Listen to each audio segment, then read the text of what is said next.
Welcome to Gearhead Country. I'm your host Ian Rome, and we are at the 2016 Boothill Country Jamboree. And with me is Julian Austin, who I've been hunting and chasing for a couple of years now. And finally I've got him. Here he is. We're back in Ontario. Canadian country music legend, Julian Austin. Thank you, Ian. Ian Rome, everybody. Yes. They know who I am. Okay. It's been a while for you. Yeah, it has been. Yeah, you keep playing like a bad penny. You keep turning up. A bad penny. That's a good one. Yes, that's a good one. I like that. Did you have a good show tonight? Yeah, I did. You know, I wanted to bring my band here to this festival because last time, I always like to also use musicians of each province. Yeah. But you know what? These guys here have been with me for a while. We got a great show together. We're tight, and they got friends here and fans here. So I was glad that I was able to bring my band here to put on a show for the fans that I've had. Made and friends I've made over the years here in Ontario. I really wanted to put on a kick-ass show. Yeah. And especially when I heard I was opening up for a buddy of mine, George Canyon. I said, I'm not going to make his job easy when he goes on stage. So George. Yeah. And you had the honor of playing one of the first Boothill Country Jamboree. Yeah, yes, it was 7 years ago. Yeah, well, Deb was correcting me on it because one of my previous Austin Angel girls. We got Joy and Deb and Moan. But it was I thought it was 2009. She said no, it was 2008, and I should know better not to argue. So she was right, 2008. So yeah, 8 years ago. Wow, cool, crazy, man. So it was good, almost a decade. A lot of history there. A lot of history. Yeah, it was great to come. I could see the crowd growing. As we got on stage, and the people in the beer garden, but they're coming down from the hill. And it was a really fun crowd. I can't hear everything out there what's going on, but because we're on stage, it's loud. But when you could every now and then you could hear the wind move the paws and all that stuff. So it was really nice. And we were saying it's one of the largest crowds for a Friday night we've seen. Well, a few years. Well, it's because of me, right? We know 100%. George is going to do a great job mopping up. Yeah. But it's really it's a Julian Austin show. And I said to a buddy of mine too, Jay Allen, who's a friend of the music scene here in Ontario and a recognized artist. But anyways, I said it's everybody that it's collective. It's whether you're a local artist or established artist, there's always somebody that brings fans to the show, right? And there's always, it's not just the headliners and all that stuff. So it's everybody contributing. So all the entertainers that've been here since 2 o'clock today playing has made the crowd what it is today. And over the 100%. Yeah, for sure. I'm just like I said, it's been an honor to come back and serve those that have certainly been there for me since day one. Yeah. All right. Well, because I don't miss the humidity. We'll circle back around and we'll come back. This is Gearhead Country, which is again what we're doing this interview for. We'll circle around, but you're a car guy, you're a truck guy, you are definitely that thing. What was your first car growing up as a kid? What was the first vehicle you can honestly say was yours? Yeah, well, it doesn't have to be cool. It can be whatever. It wasn't cool at all because it was I was living in New Brunswick and I went down to Nova Scotia to buy it was given to me by my adopted grandfather, and it was a 4-door Chevy 66 Chevy 2 Nova, and it was a real piece of crap. It wasn't nice at all. And my dad goes, you're not right in the head to go down there. The engine sees like, oh no, I'll get it going. So I bring back this 4-door rusted out piece of shit. Did you get it going? No. I drew like an Aussie Mr. Crowley thing on the front there with like silver metallic paint and Canadian tires. My first attempt at body work. You get the tape and all that stuff and the Bondo and the tiger hair. It was horrible. And then later on down the road, whenever I think my first car was that ran. That ran. Let's go to the first car that ran. Yeah. Oh, you know what? It's a '74 Torino, I believe. 1974 Torino, 351 Cleveland. It was pretty fast, man. And I'm a Chevy guy now, right? But then you're a kid, you'll drive anything, right? You can afford. But it was a Torino, it was a 351 Cleveland. It was fast. And then later on, I got into my first. It was a '76 Firebird. 400, 401, whatever. It was a fast car. Then Camaros and then just whatever trucks. And I get into trucks for a while. GMC trucks and then now of course when I was living in Manitoba, I bought a 66, a 68 Chevy Impala SS, and I took it off the frame, and I saw pictures of that. Did the frames, sanded, blasted, painted it, and put the body back on, start working the body, and then I found a 403 out of a 71 or 72 Longhorn, GMC Longhorn truck. So, we put a lumpy cam in it, and all that. Did a little few things. We put a 400 turbo tranny in it. But it was called Marilyn. I called her Marilyn, and she was a great car, man. I hate the fact that I sold her. I cry at times. Yeah. I really do. At 403, it's that thing per. It's a 396. Basically, badged over, 30, but they only made so many. Man, what that engine! You'd fire that thing up, and of course, it took me a while to perfect the bottles on the back and the muffler and all that stuff, or the exhaust system. But once I got it down to a science, or they got it down to a science, it just rumbled nice. It just had that like a Dodge, a Dodge Ram. Like the Challengers and the Chargers. I really got to say, Dodge has really done a great job on whatever they've done to make their cars sound really throaty and medium. That's what the car had. It was.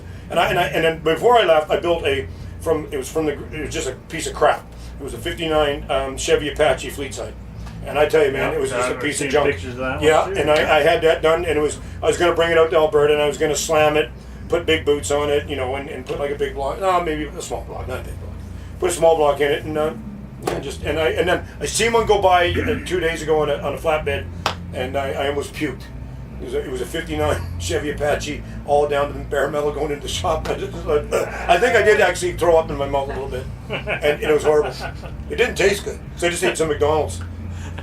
Some like those breakfast burritos. Yes. Don't ever do that. Yeah. Anyways, but now I'm into bikes, right? Thank you for the visuals. Yeah. So now we just finally got my friggin' 1980 Shovelhead Harley finally safety. Okay. All right. It's old school, man, like me, old school all the way. And I'm not. That was leading into my next question: is what are you driving right now? Yeah. I did saved my 1980 GMC short box truck, a 4x4 that I was building then, and I was driving. Got that one. I got that. I finally got out to Alberta. I'm going to get into the shop over the winter. I'm going to strip that one right down, and that's going to be a nasty ride when it's done.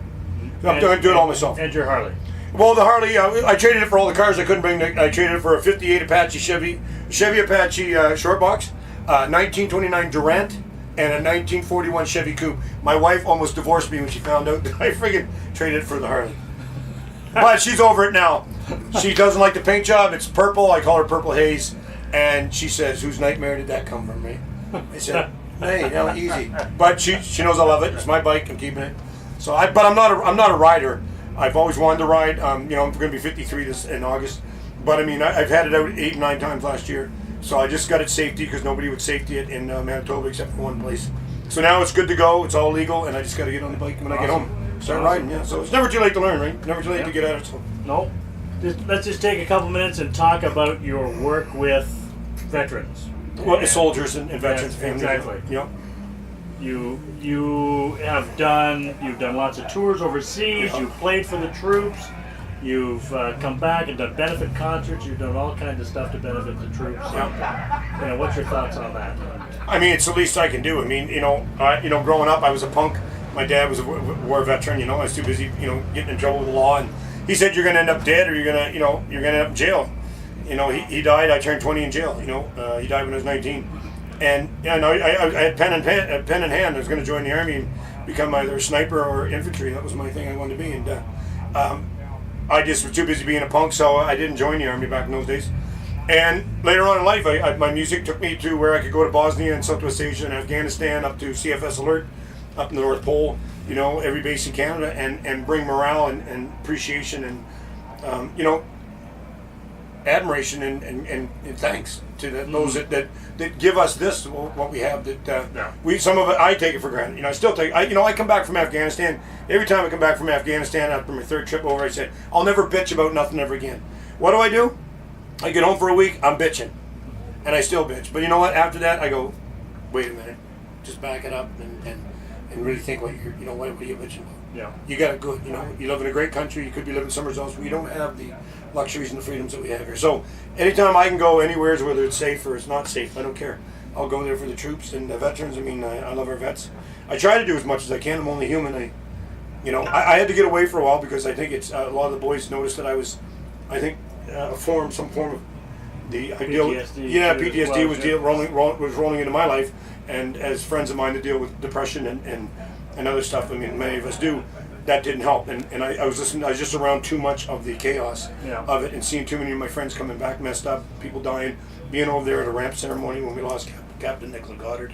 So it was really hard for me I lost myself for a while, a couple years back, and I was in a very dark place mentally, and I felt bad that I couldn't be there for all of them that needed me. So now I'm slowly coming out of it, and I'll be there for them again, and it's just I'll do something next, whatever I have to do, but I'm always going to be there for our troops and our vets. Awesome. Yeah. Wow. I mean, they go through a lot, man. They go through a lot. They've been through a lot. We need to be there for them, and Shane, who's in the band tonight, Shane Chisholm, he's been overseas doing stuff for the troops as well, and it's always good to play with fellow musicians that that support, but just fellow Canadians, feel the same like way. everybody in this room here, right? Feel love. I feel love. Yes. I feel love, man. I'm telling you right now, man. Yep. I think I'm gonna come back on tour. I'm gonna do another album, man. The King lives. In Rome, everybody. Gearhead. Justin Houston, aka Julian Oz, and call me Jules. I don't know how we can stop. I don't know how do we end this? There's two kind of people, man, in the world. What?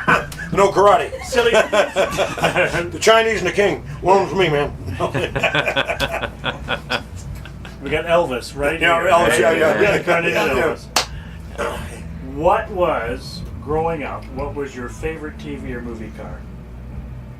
Growing up, Yes. General Lee for sure. We just seen it go by on the highway today. There's another one I know. Oh, you know what? Fall Guy. Oh yeah. Yeah, the '78. Colt Seavers. Yeah, Colt Seavers. Yeah, Colt that Seavers, was Lee great. Majors. Lee Majors. Yeah, and the other one was Rockford Fowl. The Rock. The Rockford Fowls. Yeah, 1974. Plain Jane. No, the Firebird. Yeah, the Plain Jane Firebird. Yeah. I mean, those three were. I mean, it can go on Starsky and Hutch. It just goes on and on. A-Team, the band. Where's the stop? Where does the madness stop? I asked thee all the That's time. what we say all the time at Gearhead Country. Where does the madness stop? And remember, folks, I'm a great bunch of guys. Once you get to know all of them. We're gonna cut this off right now, but don't kill the I camera. won't. All right, let's get our coveralls on and our tools out, and let's get back to some more Gearhead Country.